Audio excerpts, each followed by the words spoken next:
boa noite, paz e bem. Com alegria que nós temos mais um encontro para a gente ir aprofundando o nosso estudo franciscano. Nós estamos nesses dias contando com a presença da professora Wandinha, que está nos ajudando a refletir sobre o contexto histórico de Francisco e de Clara, do início do movimento franciscano. Nós estamos então estudando a Idade Média. Então sejam todos bem-vindos, bem-vindas, que nós possamos então iniciar mais este encontro franciscano, pedindo a proteção de Deus, que Ele nos ajude, que nós possamos de fato ir aprofundando no conhecimento de Francisco, de Clara, de todo esse movimento, para assim também podermos viver mais o Evangelho com mais fidelidade, sendo para o nosso tempo sinais de fraternidade. Então que o Senhor nos abençoe e que nós possamos iniciar em nome do Pai, do Filho e do Espírito Santo. Amém. Seja muito bem-vinda, Wandinha, mais uma vez aqui no nosso grupo. Muito bom tê-la conosco, né? Então, a palavra já está com você. Boa noite, pessoal. Semana passada a gente teve um probleminha, né? Mas vamos retomar agora com o segundo módulo. Eu acabei dando uma enxugada no que eu ia falar sobre esse tema, porque eu achei que ele estava ficando muito grande, muito pesado, né, para entrar no que a gente interessa mesmo. Nesse módulo de hoje, nós vamos trabalhar as estruturas materiais. No primeiro módulo, a gente conversou um pouco sobre a questão mais ampla da historiografia, o que é chamado de período medieval, na qual se insere a história de São Francisco e Santa Clara, né? Então, nós discutimos mais como é que isso é colocado em termos históricos. Fizemos umas críticas, e eu gostaria que vocês se lembrassem delas, né, quando a gente falou, e eu várias vezes insisti nisso, de que é uma expressão utilizada com uma visão eurocêntrica de divisão da história em períodos. Estão lembrando disso, gente? Vocês estão lembrando? Não, né? Então, eu quero insistir nisso novamente, antes de retomar, porque eu vou usar a linguagem usual, que é essa, construída, criada pelos estudos europeus, mas temos sempre em crítica isso, né? Então, na aula passada a gente falou de alguma coisa mais geral, hoje a gente vai especificar aquilo que a gente chama de Europa medieval, né? Que é aquele período que transcorre entre o século V e o século XV. Claro que é uma divisão artificial, a história ela não passa, ela não tem rupturas nesse sentido, né? Mas existem alguns marcos para a Europa em que se definiu onde começa e onde acaba. Queria que vocês tivessem em mente também, quando eu fiz aquela crítica do nome Idade Média, né? Como se fosse apenas uma transição de uma era e outra, e que ela não tinha importância de que seria uma Idade das Trevas. A historiografia mais contemporânea refuta isso, rebate, critica bastante, e a minha conversa hoje com vocês é muito nesse sentido, de desmistificar, né, falando das estruturas materiais, mas é claro que as questões culturais, filosóficas, elas vão perpassar. Há uma grande mudança daquelas estruturas anteriores da Europa Ocidental em termos materiais, mas tem uma continuidade, uma evolução, um progresso na forma de ver a vida como é natural na história humana, né? Então, prendendo a esse período, tá? Eu tinha falado no encontro anterior, e agora a gente vai detalhar mais um pouco, né, que a Europa Ocidental é o nosso foco aqui, né? Aquela parte ocidental da Europa, considerando da Alemanha até a Península Ibérica, passa a partir do século V por transformações econômicas e políticas muito sérias, né? Aquela região, em grande parte, ela era dominada pelo conhecido Império Romano do Ocidente, que era um império centralizado na cidade de Roma. Quando a gente fala Roma, hoje a gente está falando da cidade, né? Mas naquela época, até o século V, Roma se estendia para várias áreas, o que a gente chama de Itália, da Península Itálica. Era uma região de cidades-estado, e a mais importante, claro, era Roma. Veneza também muito importante, Nápoles muito importante, Sicília, não só por questões econômicas, mas também por questões geopolíticas, né? Então, da Sicília se comandava o norte da Europa, o norte da África, da de Veneza se caminhava no sentido do Império Oriental, né? E de Roma ia para o norte. Tá? Aquele domínio romano que durou aproximadamente 4 séculos, né? Ele começa a entrar em crise a partir do século IV e vai ruir completamente no século V. Né? O que gerou isso? Nós também chegamos a falar um pouquinho na outra hora, nós vamos analisar hoje com mais profundidade. Né? Nenhum império cai de fora para dentro, não é isso? O império se constitui de dentro para fora, a partir da sua força, a partir da sua estruturação. E Roma foi assim. A gente chegou a comentar como é que Roma obteve tanto sucesso em um domínio tão extenso. Né? Os romanos, eles tinham não só a força física, militar, mas eles também tinham uma característica muito interessante, que foi o que permitiu ampliar o seu domínio e mantê-lo por tanto tempo, e era, ao conquistar, eles respeitavam, de certa forma, as culturas dos locais onde eles dominavam. Então, dessa forma, eles impunham, né? Impunham a força, impunham a cobrança de imposto, impunham processo produtivo, né? Extraíam riqueza, escravizavam, e tudo que é comum no Império. Mas, de certa forma, eles não mexiam muito no modus vivendi daquelas pessoas. Então, isso se tornou, para aquela população da antiguidade, um império, se é que é possível dizer assim, menos opressivo do que os anteriores conhecidos, como o Império Persa, né, o Império Babilônico, o Império de Alexandre o Grande. Né? Então, isso é o segredo romano. Bom, só que chegou um momento em que o Império Romano ele tinha um domínio tão grande que a burocracia romana e o exército romano, ela era basicamente formada por pessoas que fiscalizavam a produção das áreas dominadas e levavam para Roma o que precisavam. Então, houve nas cidades italianas, cidades romanas, como dizia na época, né, uma superprodução advinda das colônias, o que levou a população a reduzir a sua própria produtividade. A gente tocou um pouquinho isso na aula passada. Então, a população, ela de repente, ela não tinha o que fazer. E passava fome, muita fome. Por quê? Porque os ricos que estavam envolvidos na burocracia do Estado romano, eles viviam às expensas daquilo que era extraído das colônias. Os mercados chegavam coisas que advinham das colônias. Ninguém queria o azeite, por exemplo, feito no sul da Itália. Preferia o azeite grego.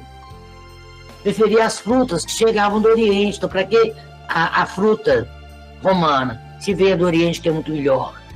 Entendido, gente? Então, você tem uma contradição tão profunda que revoltas vão pipocar. Então, você tem uma grande abundância daqueles ligados diretamente ao Império e uma grande miséria da maioria da população que vivia de produção agrícola. Então, nós vamos ter 2 fenômenos acontecendo ao mesmo tempo. Revoltas pipocando em várias regiões, o Estado tentando compensar isso, distribuir alimento gratuito, aquela velha política do pão e circo, né? E, de outro lado, a construção de uma relação que era chamada de clientelismo. Aqui no Brasil, a gente tem isso quando a gente fala da República Velha, né? Tem uma relação com isso. Tá? O que era o clientelismo? Aquelas pessoas que empobreciam e não que tinham como sobreviver, elas entregavam-se ao rico e esse rico a sustentava em troca de trabalho. Não é escravidão, tá, gente? É uma outra relação. Porque na escravidão existe a relação de posse. Né? O senhor do escravo, ele é dono. O escravo, ele é propriedade desse senhor. No clientelismo, não. Tá? Ele trabalha em troca de uma... Seria bem uma esmola, seria uma ajuda para a sua sobrevivência, e ele prestava serviços. Mas até mesmo isso começou a complicar. Por quê? À medida em que as áreas de produção em Roma, na cidade romana, Península Itálica, começaram a reduzir. Tá? Então chegou um momento que nem os ricos estavam mais fazendo isso, e os pobres começaram a se rebelar. Natural, normal, típico. Né? Quando atingiu o máximo, né? não houve distribuição de riqueza. O que aconteceu? Implosão. Para e passo com isso, nós vamos ter o início das chamadas invasões bárbaras. No primeiro momento, a gente conversou um pouco sobre isso, o que significaria ser bárbaro. Bárbaro é estrangeiro, né? Então, quem não era romano era considerado bárbaro. Muitos bárbaros, como, por exemplo, os francos, que a gente vai falar muito dele, que é da região francesa e do norte da Itália também, onde se insere Francisco, e muitos deles se romanizaram. O que significa isso?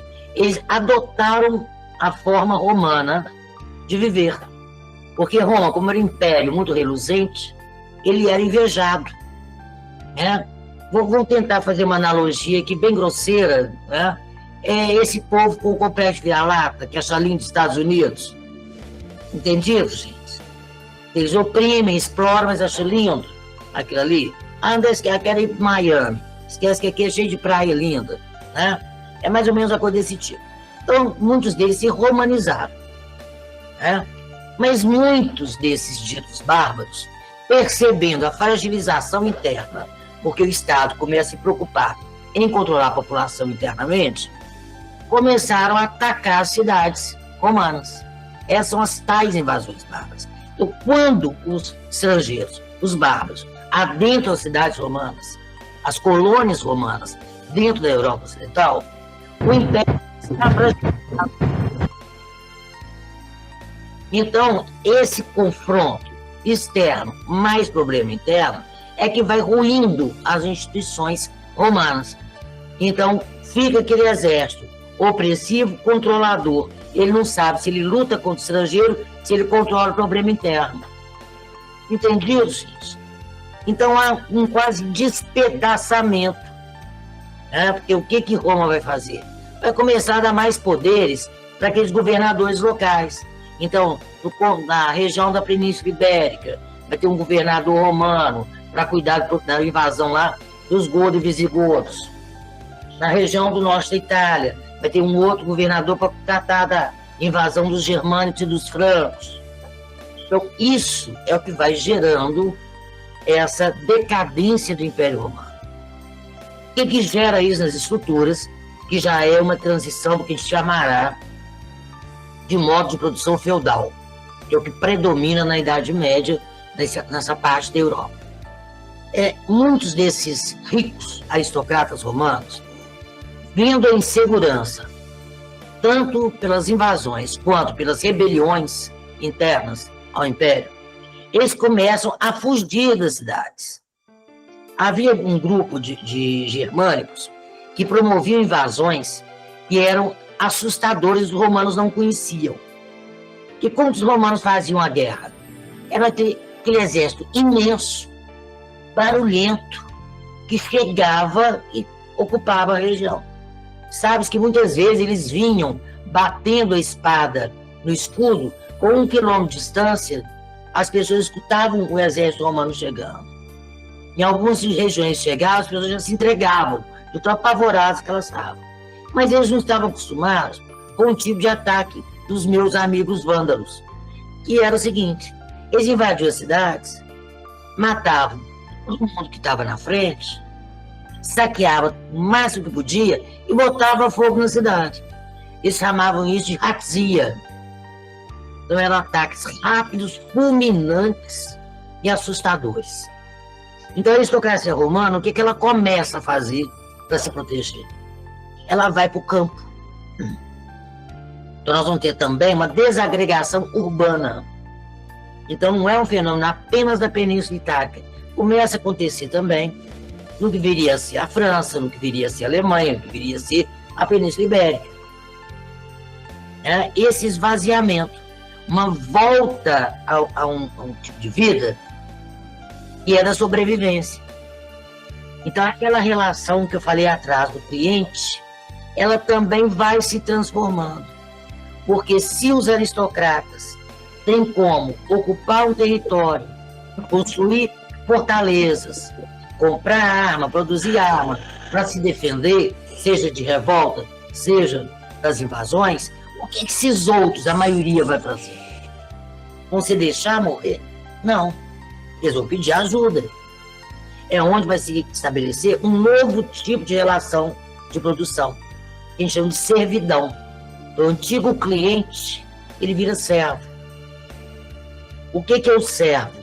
É aquele que mora sob a proteção dessa aristocracia agrária, fazendo tudo para ele, em troca dessa proteção. Então, o senhor e o servo, né? Essa estrutura que se forma, que é baseada na proteção, ela busca a autossuficiência. Então, as pessoas que ali estão, a família do dono da terra e as famílias dos servos, eles vão produzir de um tudo: alimento, instrumento de trabalho, roupa, remédio, tudo que eles precisarem vão fazer ali. São os tais castelos feudais que todo mundo já deve ter visto, né? Muitas vezes a gente tem uma impressão de que aquilo é uma coisa fechadinha, pequenininha. Não, é imenso, né? O castelo mesmo, ele é cercado, ele é murado, ele é protegido, né? Os campos de cultivo eram em volta. E ficavam pessoas vigiando. Quando via um grupo para atacar, todo mundo corria e entrava para os muros. Tá? Agora, isso estabelece uma nova forma de produzir e de relacionar, inclusive com as regras. A mudança é também política, né? Então, economicamente, essa unidade vai produzir o que precisa, mas não vai produzir em abundância. Vai produzir o que precisa, porque mesmo que você tenha alguns desses chamados feudos, né? Que você tem ali, às vezes, 2.000 pessoas morando, como todo mundo faz tudo, não dá tempo para fazer tudo em grandes quantidades. Entendido, gente? Tá? Então, mas também não há aquela preocupação de ter em grande quantidade. Claro, vamos fazer aqui um abastecimento para o inverno, para o período de chuvas, para o período de seca, mas também aquela imensa produção. Você já começa a imaginar, né, o reflexo disso no que a gente chama comumente de relações comerciais. Então, as cidades que se esvaziam por medo e que têm na sua construção a ideia do comércio e da troca, elas vão definhando cada vez mais. Tá? Ao mesmo tempo, a questão das regras. Né? Cada unidade terá suas regras próprias. É claro que a legislação que fica por alto ainda é romana. Mas, como eu disse na outra semana, adaptada às formas dos bárbaros, principalmente dos germânicos e dos francos, legislarem. Tá? Então, por exemplo, o poder ele é militar. De onde é que vem isso? Vem dos bárbaros. Mas existe uma hierarquia forte. De onde vem? Dos romanos. Tá? Então, você tem ali uma relação social e política que é dessa interseção entre costumes romanos e costumes bárbaros. Em alguns casos, você não consegue nem separar isso. Você pode falar que é uma construção nova. Se, por exemplo, um grande aristocrata que tem muita terra, ele não precisa daquela quantidade de terra, larga para lá, porque está sendo invadido constantemente, e se reduz a um espaço menor, ele pode muito bem pegar aquela parte que ele considerava dele e passar para quem ele quiser. Normalmente, o que quiser é da família. Então, vai criando uma nova hierarquia que é conhecida como suzerania e vassalagem. O suzerano é aquele que permite que um outro da sua classe social utilize as suas terras. O vassalo é esse que utiliza. São ambos daquilo que vem ser chamado de nobreza feudal. E eles têm obrigações entre si, sempre tendo por base a proteção. Então, tudo volta-se para isso. Toda a produção tecnológica é para isso. Então, vamos pensar, por exemplo, numa grande invenção medieval, para a gente ir afastando aquela ideia da Idade das Trevas, que era um instrumento chamado charrua. É C-H-A-R-R-U-A, charrua. É um tipo de arado menor do que o que era utilizado no Império Romano, pelas sociedades antigas. É uma invenção medieval. Ele é muito mais pesado e é menor, puxado por uma parelha de bois. Ou cavalo, normalmente boi, porque o cavalo é usado para a guerra, né? De bois. Então ali, por ele ser pesado, ser menor, ele é mais rápido, mas ao mesmo tempo ele afunda mais na terra e é propício para a terra quando está dura. Vamos lembrar que a Europa é gelada, o chão fica duro, o terreno com muita pedra, né? Então são criações que são fantásticas, revolucionárias, mas voltadas para essa ideia da proteção. Outra invenção que eu acho fantástica dessa época é o estribo de cavalo.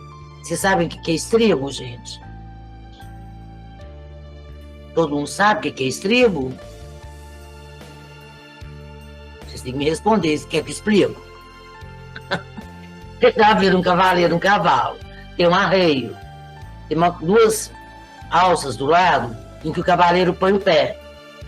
Aquele onde ele põe o pé chama estribo, né? Por que é uma grande invenção? Você imagina, gente, nós não temos nem ideia disso, né? Você imagina os cavaleiros anteriores aos medievais, eles cavalgando, correndo. Se o cavalo assustasse, o cara voava. O estribo, não sei se todo mundo aqui já andou a cavalo, eu pelo menos andei muito, que eu adorava. O estribo, ele te segura, ele te dá segurança em cima da sela. E outra, né, vamos lembrar que eles estão enfrentando o cavalo com o estribo. Eu seguro a minha coxa na cabeça do arreio, da sela, né? Tem lugar que chama de arreio, chama de sela. A minha coxa fica segura ali, que também é uma criação, né? Aquela cabeça da sela ou do arreio. Meu pé no estribo, eu posso me levantar e lutar. Então, estão vendo como é que essas coisas estão voltadas para essa ideia da proteção? Né? O medo, ele circunda tudo. Tá? As obrigações dos servos, desse trabalhador lá do cotidiano, são terríveis. Porque ele é obrigado a entregar do que ele produz a maior parte. Do que ele produz, a talha, que é uma obrigação. É uma parte que ele tem que produzir. E digamos que foi um período que ou choveu demais ou não choveu nada, o inverno foi muito rigoroso. Ele tem que dar uma parte. Tá? Tem que entregar uma parte. E se ele não consegue entregar, ele fica devendo. É por isso que um autor que eu gosto muito, que é o George B., que ele fala o seguinte: o servo, ele não é um escravo do senhor, ele é um escravo da terra. Ele ia ficando preso ao senhor pelas dívidas acumuladas. Porque tinha uma outra obrigação dele, considerado, chamado pelo nome genérico de banalidades. Né? O que eram as banalidades? Ele tinha que pagar por produção por qualquer instrumento que ele usasse. Então, se ele queria armazenar um pouquinho de aveia no armazém do feudo, tinha que pagar por aquilo. Se ele queria usar a olaria para fazer tijolinho para a casa dele, ele tinha que pagar por aquilo. Se ele queria emprestar o boi para puxar o seu aradozinho, ele tinha que pagar por aquilo. Tá? Então ele ia ficando preso naquela relação. Tá? É diferente do escravo. Por que eu estou insistindo nisso? Porque daqui a pouco esse servo vai sair fora. Bom, então isso caracterizou econômica e politicamente esse período medieval. Culturalmente, gente, pensar nisso. Falo genericamente em era do teocentrismo. Né? Teocentrismo. É o Deus como criador da vida, por isso criador de tudo. A gente roçou esse assunto no nosso primeiro encontro. Né? Não é também aquela visão atrasada de que teocentrismo, Deus é tudo. Então vou paralisar e esperar Deus me dar comida, me dar água, porque um dia eu vou morrer. Não, também é essa não. Né? Ele é o criador da vida, eu vou louvá-lo através da minha produção e a minha obediência a Deus, a minha simplicidade. Então, aquilo que a gente falou no primeiro encontro, como que os princípios cristãos originais combinam com essa situação. Nesse esfacelamento todo, como no século V a religião cristã foi imposta por Constantino no Império Romano do Ocidente, a igreja ela vai ser a coordenadora dessa fé. Portanto, o receptáculo desse medo. É a única instituição que não vai quebrar durante o período medieval. Estruturas políticas, econômicas, relações sociais, tudo é quebrado e transformado em alguma coisa, em outra coisa. A igreja não se mantém unida. Então, ela cria uma própria burocracia, né, para conseguir amenizar e ou canalizar esse medo. A igreja, gente, também é uma instituição de transição entre Roma e costumes bárbaros. A gente não pode pensar que ela é uma coisa descolada. Não. A cultura, ela junta tudo. Né? Tem a hierarquia da igreja, a própria formação militaresca da igreja. Tudo isso advém dessa mistura. Por isso que o Carlos Magno, sétimo e oitavo, ele é tão famoso. E ao construir o Império no século VIII, em plena Idade Média, apogeu da Idade Média, né? O chamado feudalismo. Ao construir o Império, ele une oficialmente aquilo que se construiu, uma relação forçada de costumes, tradições romanas e bárbaras, e a igreja. Então, quando ele se faz coroar por um papa, simboliza isso. Então, essa igreja vinha se fortalecendo como aquele local onde as pessoas buscavam a segurança espiritual em função dos medos, não só o medo da guerra, da violência, mas o medo da fome, o medo do frio, o medo de doença, o medo de tudo. Ela estava ali para dar esse amparo. Ela agora constrói-se também como uma unidade, um arcabouço que ordena as relações, abençoa, legitima as relações. Tá? É por isso que ela atinge tanto poder nesse período. Ela vira uma referência que vale para todo mundo. Tá? É o Carlos Magno que, ao criar as universidades, onde é que ele cria as primeiras universidades? Dentro de mosteiros, junto com a igreja. Então, a igreja vira também o centro da pesquisa, o centro científico, né? Os remédios, as chamadas mesinhas. Quem fazia isso? Era o clero. Era o clero que fazia isso. Ele que produzia isso. Então, tinha grandes cientistas que frequentavam ou eram da igreja. Quando eu falo frequentar, é fazer parte mesmo, interna dentro. Né? E quando a gente fala em teocentrismo, é algo muito maior que apenas dizer Deus é o centro de tudo. Não, muito mais isso. É toda uma estrutura, e como eu gosto de dizer, um arcabouço, e que dá segurança. Dá segurança para a maioria da população, acuada por todos os meios físicos, espirituais, dá segurança para essa elite, a tal da nobreza feudal. Tá?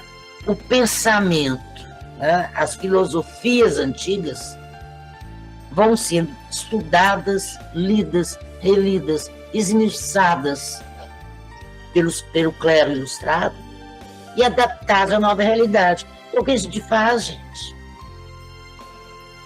Né? Nós temos que tomar muito cuidado. O Frei sabe que não tem religião, então eu fico muito à vontade para dizer isso. Mas quantas vezes eu escuto as pessoas xingando lá, porque pegaram o filósofo da igreja, porque pegou não sei o que para meter medo nas pessoas. Não! É tudo ser humano e fruto da sua época. Agostinho, quando ele escreve a sua tese das duas cidades, que coisa fabulosa. Ele pega os antigos e recoloca numa realidade, numa nova realidade. Tomás de Aquino, com a escolástica, lembrar que Tomás de Aquino criou a escolástica já vinha se construindo século antes dele. E vai dar lá no Francisco, né? A gente vai conversar no próximo encontro. Vai dar nele. Tá? Mas são todas pessoas fruto daquele meio de necessidades e de medos. Já acabou meu tempo. Eu pretendia falar hoje ainda da decadência dessas estruturas. É o seguinte, eu cheguei a falar isso a primeira vez que a gente conversou aqui. Existe uma fala do Marx que eu gosto muito, quando ele trata desse período, que é chamado de Baixa Idade Média, né, que é a decadência, a partir do século X, e já entrando na era do Francisco, e diz o seguinte: todo império, quando atinge o seu apogeu, por isso mesmo ele começa a morrer. Interessante, né? E ele cria essa frase observando esse período, estudando esse período, melhor dizendo. O que acontece é o seguinte, gente, vamos fazer um exercício de imaginação aqui, tá? Todo mundo compreendeu ou sabe o que é um feudo. É isso? Falei com vocês que a produção ela vai se restringir ao necessário, porque a maior preocupação é a proteção, ok? Olha que fenômeno interessante. Cidades esvaziadas, claro que não fica sem ninguém. Vão lembrar das grandes grupos de judeus que não são bem aceitos, são obrigados a ficar fora do feudo, parará, bororô. Não é que o comércio desapareça, não. Algumas trocas. Florença, Veneza, continuou tendo contato com o Oriente, reduziu, continuou tendo. Então a circulação na Europa Ocidental, principalmente na que a gente chama de França hoje, reduziu muito. Porque, como você sabe, a França ela é o celeiro da Europa. Então é a área produtiva onde tinha mais feudos. Por isso que quando fala em feudalismo, em se remete à França. E era o Império Carlos Magno, também por isso. Bom, o que acontece ali? A produção ela foi se reduzindo, tanto dentro de cada feudo, e aqueles que assaltavam os feudos, eram pessoas sem feudo, que tinha nobres sem feudo, que herança era só para o filho mais velho. Os filhos mais jovens ou casavam ou saíam para o mundo, né? Até aquele romantismo, os cavaleiros, não, era tudo saqueador, tudo estuprador. Né? Se você pegar aquelas histórias de Branca de Neve, nada daquilo é verdade. Branca de Neve não sofreu um beijo do príncipe, não. Ela foi estuprada. Essa é a história real. O Pinóquio, e foi refeito muito mais tarde. Pinóquio, outros meninos que eram doentes mentais, eles eram tratados como animais. Então, as histórias, gente, daquela época, se vocês pegarem originais, são horrorosas. Se vocês quiserem fazer um capítulo um dia, eu conto para vocês. Ali no romantismo do século XIX, é que tudo foi embelezado, tá? Então, fiquei essas meninas, quer ser princesa, vai ser princesa. Vai ficar presa lá igual a Rapunzel, pra você ver. Aí Rapunzel não é salva, não. Bom, então a reduziu tanto a produção que não fazia mais sentido atacar. Então o grupo ia atacar o feudo para roubar comida, roubar instrumento, roubar cavalo, roubar tecido, o que fosse. Chegava lá, que era tão pouco, tinha, e não valia mais a pena lutar. Olha que barato isso, gente. Então, o que acontece? Você tem um período ali no século X que a própria igreja chama de paz medieval. A Era da Paz, é o século X. Início do século XI. As lutas vão se reduzindo.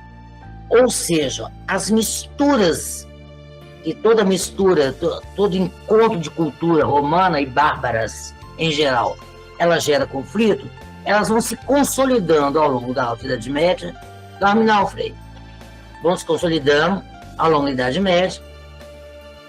Isso aí não é mais um ponto de conflito. E há uma acomodação.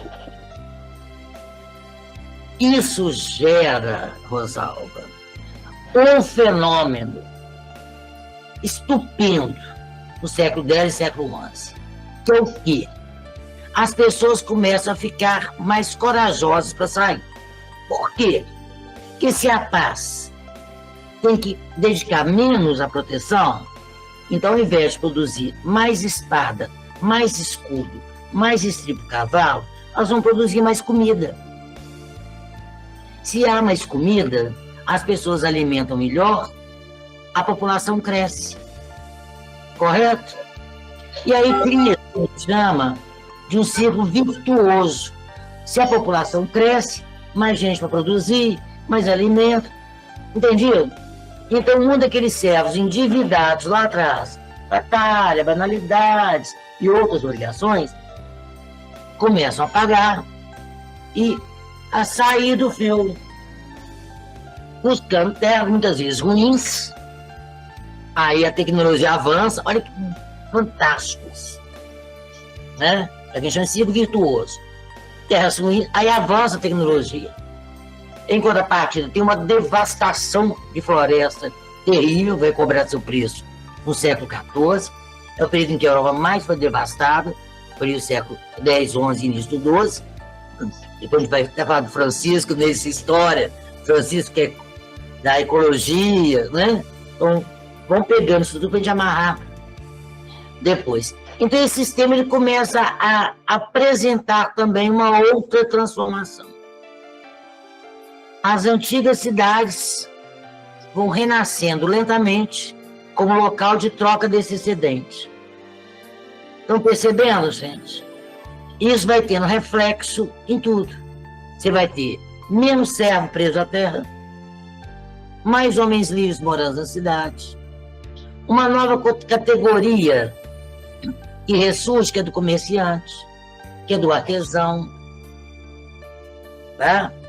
Então, é isso que o Marx referia quando ele dizia, quando atinge o seu apogeu, por isso mesmo começa a entrar em decadência.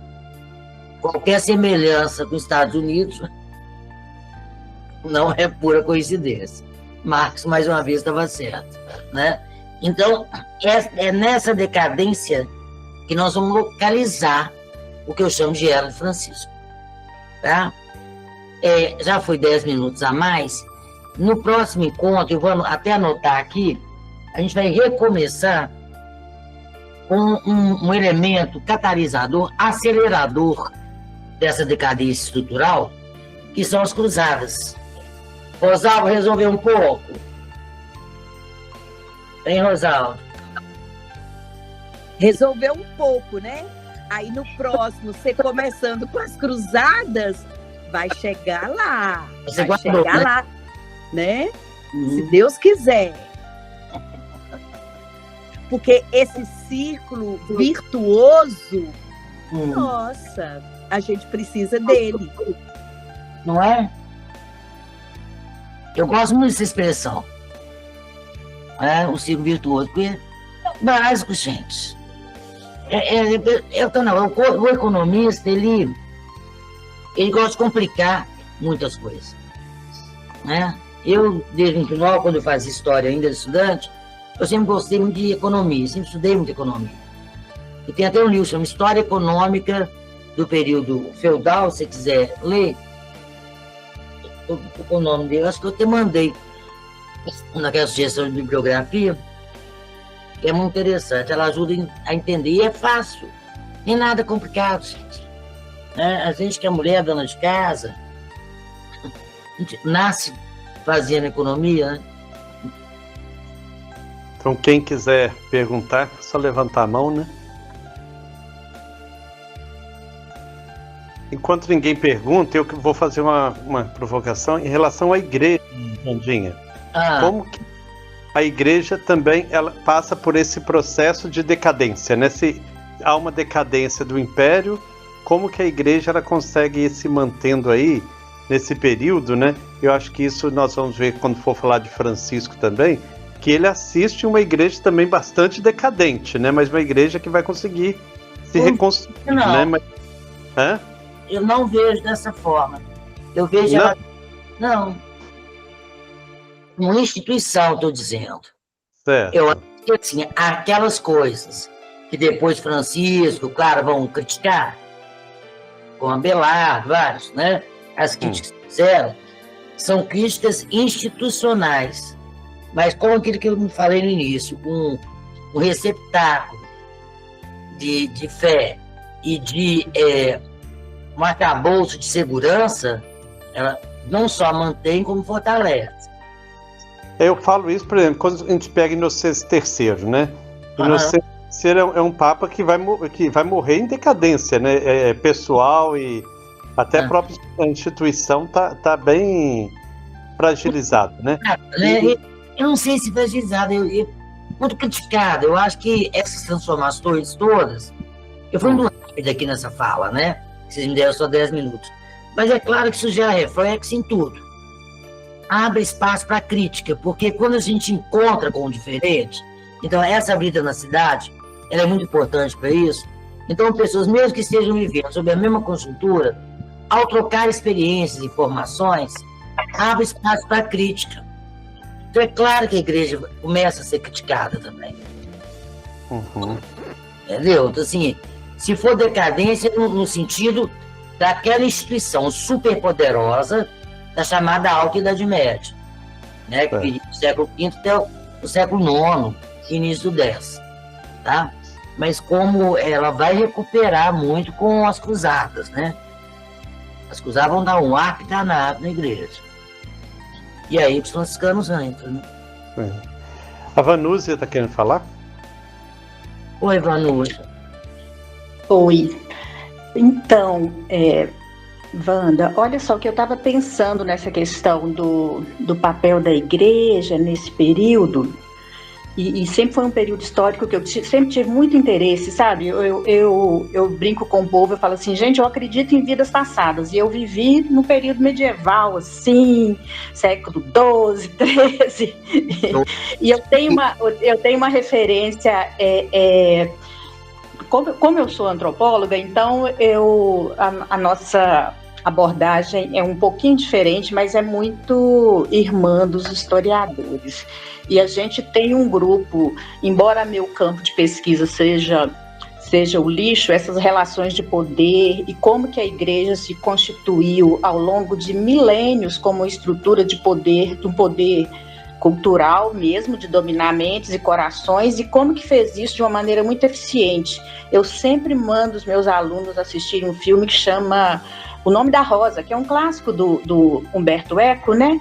Que é assim uma coisa sensacional, é pedagógico para esse aspecto da igreja enquanto produtora de conhecimento científico e detentora do monopólio mesmo desse conhecimento para se perpetuar no poder, para ser assim, olha, às vezes eu vou fazer concessões, eu vou fazer alguma coisa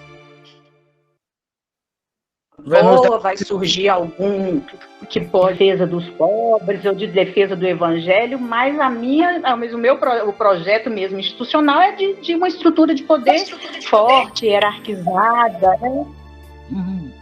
Aí eu acho que... Oi? Todos os papas eram nobres, né? Os cardeais eram nobres, chegar a esses cargos. É por isso que eu falei que tem essa junção também na instituição igreja dessas tradições hierarquizadas e militarizadas de bárbaros, principalmente germânicos, e os romanos, né? E tem que lembrar também, Rosário, que toda instituição é feita de homens, né? E o homem é fruto da sua época, então não tem meio como fugir disso, né? Você está falando? Mais algum? A Vanessa está falando ainda, não, né? Não, eu só lembrei do filme e gostei muito dessa abordagem da questão aí do poder, né? E como que o conhecimento serve para isso, a ciência serve para você garantir o seu poder, né? Tanto na terra quanto no céu. Tem muita coisa a mais a falar sobre isso, né? Mas nosso tempo é muito curto, né? Eu estou dando aqui em 4 módulos que eu trabalho em 6 meses, né? Na escola, então... Muito obrigada. Muito econômico comigo. O Clécio hoje está quietinho. Não, vou lá fora. eu também estava ansioso com a questão da decadência, que é exatamente o período do Francisco, né? Que ele começa a decadência ali, 1200, 1300, 1400. Ele está em 1200 e alguma coisa? Sim. Ele está nesse período aí. Mas a gente não chegou lá, vou ter que esperar os próximos capítulos. Mas mesmo assim, vou dar uma adiantada aqui. Porque você começou a falar da decadência aí do período feudal.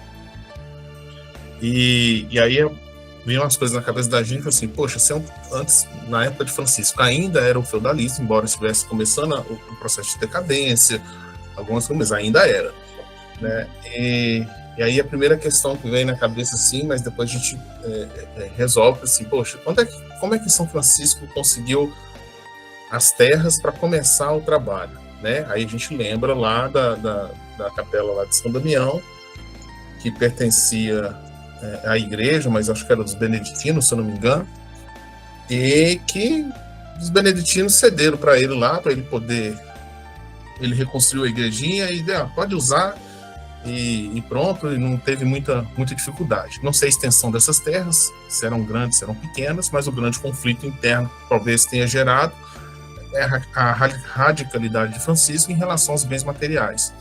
Uhum. E aí, assim, era incoerente para ele ter terras, né? Então, o pai dele tinha, né? O pai tinha, né? Ele abriu mão de tudo, mas então talvez a família deve ter ajudado num momento de paz. Mas tinha muita terra não utilizada. Tá? A gente tem que lembrar também do seguinte, que eu tinha dito antes. A Europa não é ela toda fértil. Uhum. Né? Tem regiões muito ruins. Então, essas regiões elas eram largadas, abandonadas para lá. E algumas delas viravam até cidades. Então, a terra era tão ruim por cultivo que virava um ponto de encontro. Né? Aquelas estradas antigas, algumas torrentadas, entendeu? Então, assim, eu não sei desse detalhe da terra de Francisco, mas eu imagino eu, né? Como ele ficou lá e ninguém encheu um saco dele, eram terras devolutas, entendeu? Eram terras assim, que ninguém reivindicou por serem ruins, ou ao longo de toda a Alta Idade Média, os que se colocavam como donos, sabe, foi se perdendo ao longo desse tempo, porque o sentido da Alta Idade Média, que fica na ideia da proteção, as disputas eram pelos lugares mais férteis. Sim. Então, se você observar, todo feudo tem um riacho perto. Ele é essencial, eles colocavam sempre perto de um riacho. Porque o riacho também é proteção para a sobrevivência. Então, tinha áreas que ninguém usava, abandonaram, largaram. Mas, pois é, tudo isso envolvido, mas, né, trazendo para o grupo nosso aqui, da fraternidade, querendo conhecer um pouco mais do franciscanismo, e do momento de São Francisco, de Santa Clara, né, do momento deles naquela época,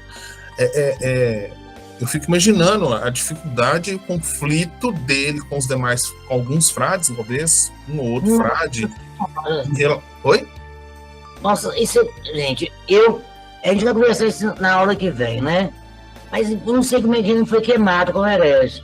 Pois é, porque, né, primeiro assim, né, mas ele ficou na dele, até que foram anos até ele chegar ao Papa e pedir a criação da ordem, mas assim, eu digo conflito em relação à cultura da época, a cultura medieval da época, de ter uma construção forte, de proteção. Provavelmente algum frade ou outro deve ter manifestado a necessidade da construção de um convento, que era o habitual da época, né? Um convento forte, bem edificado, para gerar proteção. Gente, eu mostrei alguns tem uma Suíça que você só chega nele com um elevador criado pelos monges. Ele é em cima de um penhasco. Foi construído em cima do penhasco. Até hoje você chega lá por elevador de corda e madeira. Tem perigosíssimo, complicadíssimo. Então, é só para a gente situar esse período, esse conflito, e São Francisco foi firme na sua posição de manter a radicalidade da pobreza, a pobreza material, Sim. Né? Ele conseguiu manter, mas chegou a um ponto que, haja vista hoje, os franciscanos espalhados no mundo inteiro, que não teve condições. Em virtude do próprio crescimento do franciscanismo, teve que estruturar, aí tinha que preparar os frades melhor, tinha que educar, então não podia fazer o trem de qualquer jeito. Aí, né? Oi, sim, posso falar, Frei.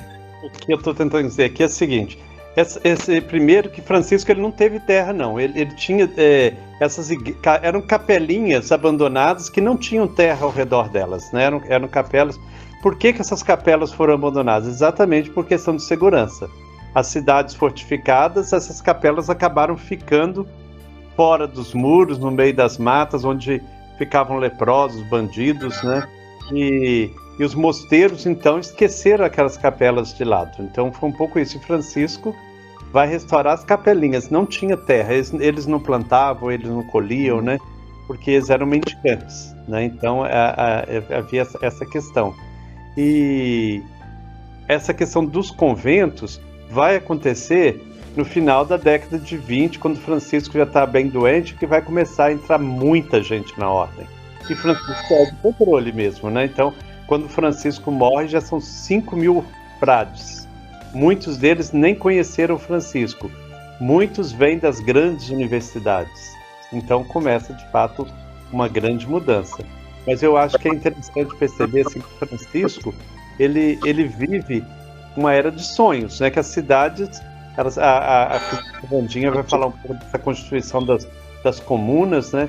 Que eram lugares que rompendo com aquela estrutura feudal, começa todo mundo a sonhar com um novo mundo, uma nova ordem social, e que essa nova ordem social não acontece, né? Então, acho que Francisco ele vai dar um grito de contestação dessa nova ordem, que não foi uma nova ordem nada, só mudou os personagens, mas a exploração, a dominação continuou, e ele vai tentar uma coisa diferente, que é o despojamento total, né? E quando vocês falam que ele não foi herege, é porque logo cedo ele teve a proteção de um cardeal, né? Teve um cardeal que logo começa a acompanhar Francisco, e o próprio bispo de Assis também, ele simpatizava muito com Francisco, né? Então, ele de fato ele vai ser muito protegido nesse início, até a aprovação da regra, né? Eu tenho impressão de ver algumas coisas sobre ele, mas as coisas que eu tenho sobre ele são todas elas levadas mais para uma visão religiosa, né? Mas a impressão que eu tenho é que ele era uma pessoa muito bem-humorada. Entendeu? Então, assim, ele gentíssimo, né? Pra você falar, mas também que tinha muito humor. Porque parece que ele me dá a impressão de uma pessoa que quebrava, muitas vezes, uma resistência, com humor, com afabilidade, né? Era firme na hora que precisava, tirava a roupa em público, fazia, acontecia, mas tinha esse trato, uma capacidade de reverter situações. A impressão que eu tenho dele é essa. Eu só vejo na minha cabeça rindo, sabe? Mas ele chorou muito também. Sim, a gente sabe, né? Mas ele foi muito protegido por esse cardeal, era o cardeal de Ostia, e esse cardeal depois vai se tornar papa, né?